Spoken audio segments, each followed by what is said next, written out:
Hello everyone, आज है 20 अप्रैल और आज इस वीडियो में हम बात करेंगे भारत हैवी इलेक्ट्रिकल्स लिमिटेड के बारे में, जिसको हम भेल के नाम से जानते हैं। 53 रुपीज़ का ये शेयर है, सरकारी कंपनी है और काफ़ी बड़े बड़े प्रोजेक्ट ये कंपनी हैंडल करती है। लेकिन लेकिन काफ़ी ज़्यादा क्रिटिसिज्म झेलना पड़ रहा है इस कंपनी को कि भैया स्ट्रेंथ बहुत अच्छी है, रीच बहुत अच्छी है, लेकिन फिर भी कंपनी में कामकाज कुछ ठीक नहीं है। उसका कहीं ना कहीं जो ठीकरा है वो इस बात को लेकर फोड़ा जाता है कि कंपनी सरकारी है।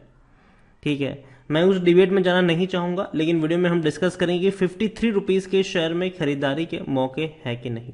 तो वीडियो को शुरू करूँ से पहले अगर आपने अभी तक चैनल को सब्सक्राइब नहीं किया है तो प्लीज़ अभी इसे सब्सक्राइब कर लीजिए, क्योंकि आगे भी बहुत सारे वीडियोज़ हैं जो आपको काफ़ी ज़्यादा हेल्प करेंगे। तो Bharat heavy electricals limited 53-54 rupees का शेयर है और आज हल्की सी तेजी है, लेकिन पिछले एक महीने में देखें तो 6.5% का ग्रोथ जरूर है। लेकिन शेयर 50 रुपए से भी नीचे चला गया था, वहां से बाउंस बैक करके 56-57 पर आया, लेकिन अब धीरे धीरे टूट रहा है। एक साल की बात करें तो काफी ज्यादा उठापटक से गुजरा है। तेजी आई, बहुत बड़ी गिरावट आई थी, फिर बहुत बड़ी रैली आई, फिर वापस से लगातार टूट रहा है। अब यहां से धीरे धीरे ऊपर उठने की कोशिश अभी भी इस कंपनी की जारी है। देखो, भेल का शेयर मुझे पसंद आता है, लेकिन लेकिन लेकिन 50 रुपए के नीचे, उससे ऊपर नहीं। 50 रुपए के नीचे अगर मिल रहा हो तो खरीदारी के मौके हैं, 50 रुपए के ऊपर मिल रहा हो तो भैया इंतजार करिए। लेकिन इसका मतलब ये नहीं है कि है तो बेच दे, रखे रहो। जो बेचने का लेवल है यहां पर वो मुझे लगता है कि 60 से 65 का रेंज है। 60 से 65 का जो रेंज होगा वो प्रॉफिट बुकिंग का रेंज होगा। अब देखो, भेल को लेकर मैं इतना ज्यादा पॉजिटिव क्यों नहीं हूं, अगर मैं उसकी बात करूं तो पहली चीज यह है कि सरकारी कंपनी है और सरकारी कंपनी कभी भी इस मकसद से नहीं बनाई जाती कि भैया इनको पैसा कमाना है। सरकारी कंपनी का जो मेन मकसद होता है वो ये है कि भैया सस्ते दामों पे चीजों को अवेलेबल करवाना। सरकारी कंपनी प्रॉफिट कमाने के लिए नहीं होती है, और यही वजह है कि बहुत सारी अच्छी अच्छी सरकारी कंपनी के भी दाम आपको उस लेवल पे देखने को नहीं मिलते, कुछ कुछ कंपनियों को छोड़कर, क्योंकि जनरली उसमें अभी भी वैल्यू अनलॉकिंग नहीं होती है। और यही वजह है कि जब भी सरकार की तरफ से कोई अनाउंसमेंट होती है किसी कंपनी को प्राइवेटाइज करने को लेकर, तो हम ये एक्सपेक्ट करते हैं कि अच्छा अब इसकी वैल्यू अनलॉकिंग हो सकती है, और तब आपको तेजी देखने को भी मिल जाती है। भेल को लेकर अगर हम देखें तो भेल कई सारी खबरों में रहा है, कई सारे प्रोजेक्ट इस कंपनी को मिल रहे हैं। और इतना ही नहीं, अगर आप यहां पर बात करें तो हर रोज कोई ना कोई खबर आती है कि भैया इराक से इनको एक बड़ा ऑर्डर मिला है, कंप्रेसर पैकेज का इनको बड़ा ऑर्डर मिला है भेल को। इतना ही नहीं, अगर हम थोड़ा और जाएंगे तो भैया भेल ने अचीव किया था रिकॉर्ड पावर ट्रांसमिशन 6000 मेगावाट का। उसके अलावा अगर हम थोड़ा और पीछे चले तो अभी हाल फिलहाल में भी भेल को लेकर खबर आई थी, और वो खबर थी भैया रेलवे से लेकर जो खबर थी वो यही थी कि उन्होंने भैया SJVN के साथ टैक्स साइन किया है भेल ने, जो भैया आने वाले समय में रीन्यूएबल प्रोजेक्ट को लेकर है। रीन्यूएबल प्रोजेक्ट डेवलप किए जाएंगे, किसके लिए? इंडियन रेलवेज के लिए। अच्छी बात है। तो देखो, डिफेंस के भी प्रोजेक्ट मिल रहे हैं, रिन्यूएबल के भी मिल रहे हैं, और भी कई ज्यादा प्रोजेक्ट है। मैन्युफैक्चर की जहां तक बात आती है, भेल डेफिनेटली पिक्चर में आता है। और अगर आपको पता हो तो कोविड में जब मतलब 2020 में जब कोविड आया था, उसके साथ साथ इंडिया और चाइना के बीच में काफी ज्यादा बॉर्डर पे कॉन्फ्लिक्ट भी चल रहा था। ऐसे में हम चाइनीज चीजों का बहिष्कार कर रहे थे, और ऐसे में जो वेदांता के चेयरमैन थे उनका एक स्टेटमेंट भी आया था, और ये कहा था उन्होंने कि चाइनीज कंपनी पर डिपेंडेंसी हमें कम करनी है, और मैं खास करके मैन्युफैक्चर को लेकर, और भेल उसमें हमारी मदद कर सकता है अगर हम इंडियन कंपनी को बढ़ावा दे।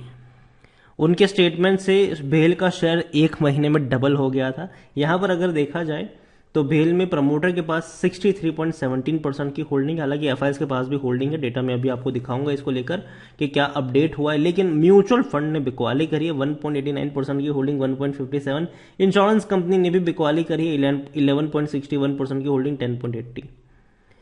तो भाई साहब, बिकवाली तो है, सरकारी कंपनी है, एक भी शेयर गिरवी नहीं ही होगा इनका। और प्रेसिडेंट ऑफ इंडिया सबसे बड़े प्रमोटर है, LIC के पास 10.07% की होल्डिंग है। भेल को लेकर अगर हम देखें तो according to money control user 14% लोग कह रहे बेच दो, बाकी 86% लोग कह रहे खरीदो। यहां पर भेल के रेवेन्यू लगातार टूट रहे हैं, लगातार 30,000 करोड़ के रेवेन्यू 17,000 करोड़ पर आ चुके हैं, लेकिन अब इनके रेवेन्यू बढ़ेंगे और तकरीबन 20,000 करोड़ के आसपास हो सकते हैं, क्योंकि जो क्वार्टरली रिजल्ट्स भेल के सामने आ रहे हैं वो ये दिखाते हैं कि कंपनी ने हर क्वार्टर में 5,000 करोड़ से ज्यादा का रेवेन्यू कमाया है। तो इस रेंज से अगर हम देखें तो 20,000 करोड़ का रेवेन्यू होगा, जो कि अच्छा होगा। लेकिन जहां तक बात है प्रॉफिट की, कंपनी अभी भी लॉस में है। लेकिन अच्छी बात यहां पर यह है कि पिछले क्वार्टर में इन्होंने 27 करोड़ का मुनाफा कमाया था। तो इस बार एक्सपेक्टेशन ज्यादा है इनसे कि कंपनी भैया प्रॉफिट दिखाए, क्योंकि अब तक कंपनी लॉस में थी। पिछले क्वार्टर में लंबे अरसे बाद इसने प्रॉफिट कमाया था 27 करोड़ का, और अब एक्सपेक्टेशन ये है कि दूसरे क्वार्टर मतलब मार्च में भी कंपनी प्रॉफिट दिखाए। अगर नहीं दिखाएगी तो टूटेगा, दिखाएगी तो एक पॉजिटिव चीज की शुरुआत हो सकती है।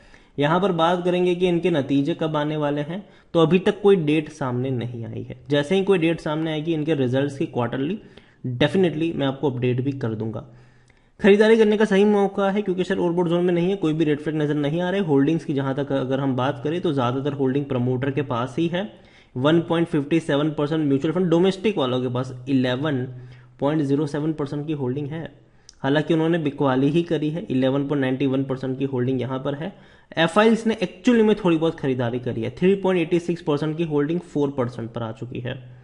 अब बात करें आपने और हमने क्या किया, तो 15.28% की रिटेल इन्वेस्टर की जो होल्डिंग थी वो हो चुकी है 16.73, मतलब हमने भी खरीदारी ही करी है।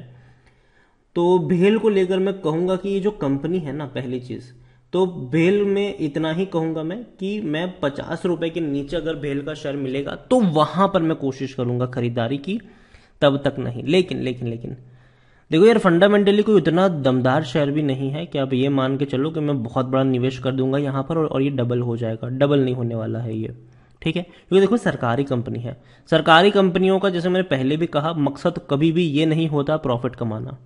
उनका यही होता है भैया कि भैया सुविधा दे, और वो भी सस्ते कीमतों पर।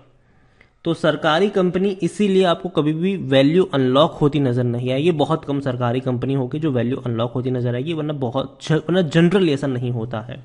भेल को लेकर मैं इतना ही कहूंगा कि पोटेंशियल है यहां पर, लेकिन 50 के नीचे खरीदारी करो और 60 से 65 के आसपास पहुंचे बेचो और भाग जाओ। कंपनी कोई डिविडेंड वगैरह पे नहीं कर रही है, तो लॉन्ग टर्म के लिए बने रहने का कोई तुक अभी के लिए नहीं बनता है। लेकिन वो कब बनेगा, जब कंपनी लगातार प्रॉफिट कमाना शुरू करेगी। भेल पिछले 9 क्वार्टर से लगातार लॉस दिखा रहा था, बड़े बड़े लॉस दिखाए, लेकिन पिछले क्वार्टर में लंबे अरसे बाद 27 करोड़ का मुनाफा दिखाया। अब मार्च क्वार्टर आने वाला है तो डेफिनेटली उसके रिजल्ट्स पे काफी ज्यादा नजर होगी कि कंपनी प्रॉफिट करेगी या लॉस करेगी, और उसी के ऊपर शेयर प्राइस भी इनका डिपेंड करेगा। हर बार जब भी कंपनी के रिजल्ट्स आए हैं, कंपनी ने लॉस दिखाया है और भयंकर गिरावट आई है, फिर नीचे से संभला जरूर है, फिर तेजी बनी है, फिर रिजल्ट आए, फिर लॉस दिखाया, फिर टूटा जरूर है। ये हमने देख लिया अब तक, ठीक है। लेकिन इस बार एक्सपेक्ट कर रहे हैं कि भैया कंपनी प्रॉफिट कमाए। अगर नहीं कमाएगी तो वापस वही चीज रिपीट होगी जो अब तक होती आई है। तो वीडियो को यहीं पे एंड करूंगा। पसंद आया हो तो लाइक करो, शेयर करो। चैनल पर अगर पहली बार है तो प्लीज सब्सक्राइब करें। और भारत हैवी इलेक्ट्रिकल्स लिमिटेड के बारे में आप क्या सोचते हैं वो भी आप मुझे कमेंट में लिखकर बता सकते हैं। Thank you.